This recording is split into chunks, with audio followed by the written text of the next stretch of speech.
and welcome to this video on OpenText Filr. In this video, which is the first of a few on the installation of a single server install, we're going to go through what you need to do on the first boot. My name's Robin Redgrave. I'm a solutions consultant based in the UK. So first of all, what is a single server install?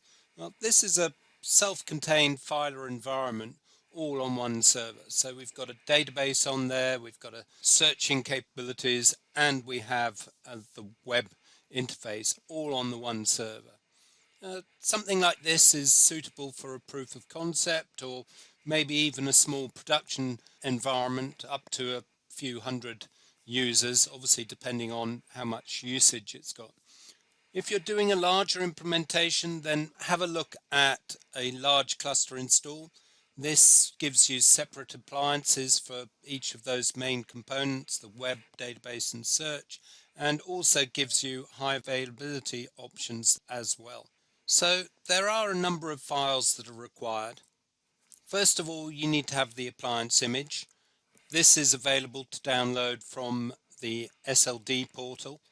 Typically it will be called filer.x86_64 and then a date and a build number and then an extension.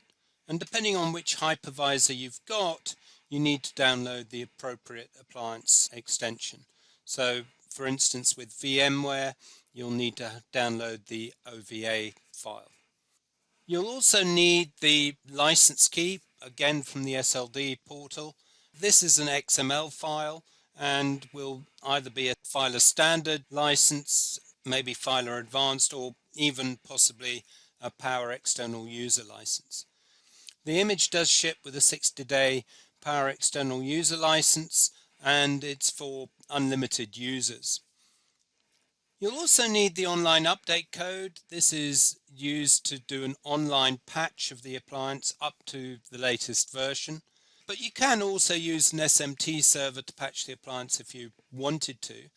And optionally, you need to have a certificate in the name of the host that you're going to be using for the Filr appliance. Though as part of the install, it does create a self-minted certificate. But it would be far better to have a proper CA issue a certificate for you. Having imported the appliance, there are a few things that you need to do before we actually boot that appliance for the first time.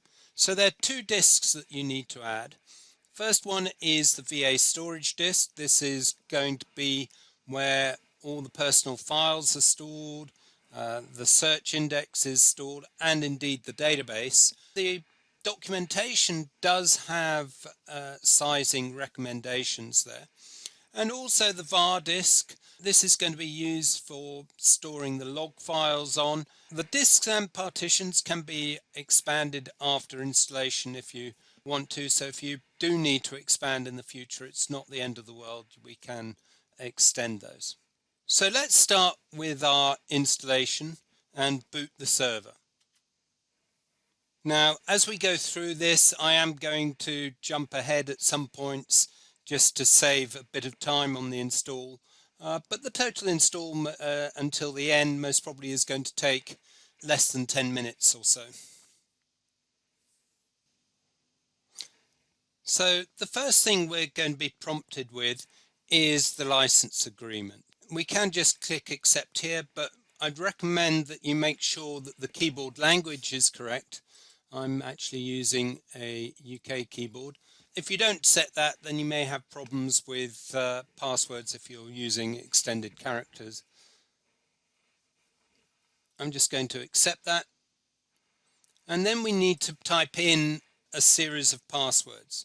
So this is a password for the root user and also the virtual appliance admin user. Typically, I set these two passwords to be the same, though if you're going to separate out those roles, you may want to have different passwords that you're using there.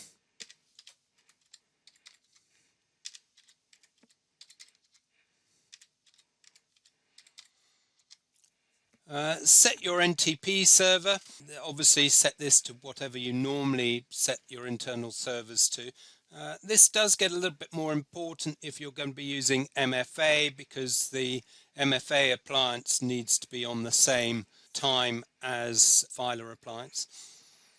And then just set the region. In this case I'm going to be European and I'm going to be in the United Kingdom. Let's just click next. The host name, so here I'm just going to call this Filr share.mydemo.biz. IP address is going to be 172.17.2.79. Network mask, I'm just going to be using a class C. Gateway is going to be 172.17.2.1. DNS server is 172.17.2.251. Let's just go against that domain search there. Then click next. So now we're asked for information about which disk that we added earlier is going to be used for VA storage, the data disk. So in this instance, I'm just going to use the SDB disk.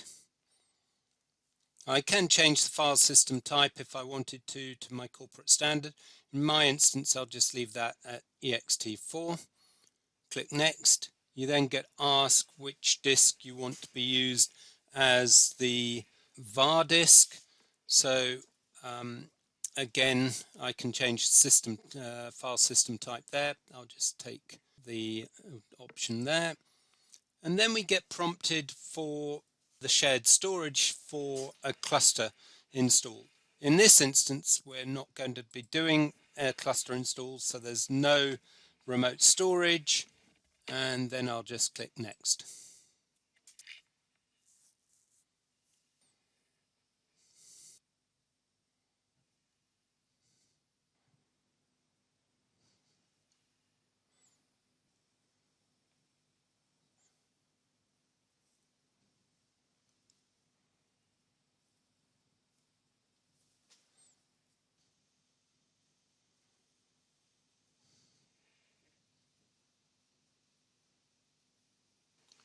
And there we are. That took a little bit under 10 minutes to complete. You'll notice on this screen it does tell me where I need to go next, which is to hit the server on the 9443 port and do a bit of configuration there. Obviously I need to have a DNS entry for that host name so that I can actually find that.